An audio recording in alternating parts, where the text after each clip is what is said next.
in mi hiểm để khăn khó dòng hình đòn tha xa dinh dinh đi lệ bu khăn khó suốt bằng in đôi kinh na bằng in đầu dinh ngô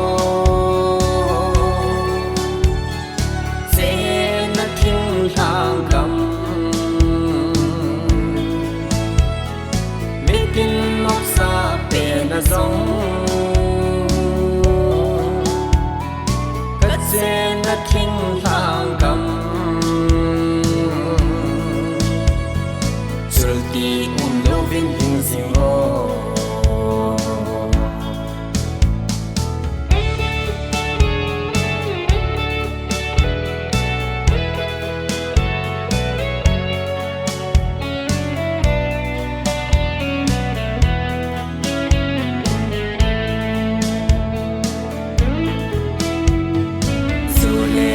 ham kỳ kiếm nam muốn lung kỳ tổ để là dễ là gam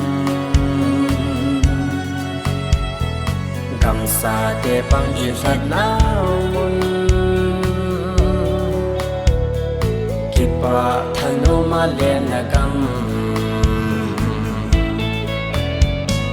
đôi kinh na bằng yên đầu dinh ngô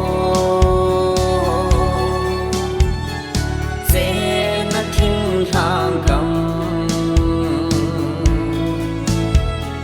biết tin nóc xa bể là giống cất dê ngất kinh thang cầm rồi đi lâu vinh hình dinh ngô đôi kinh na bằng yên đầu dinh ngô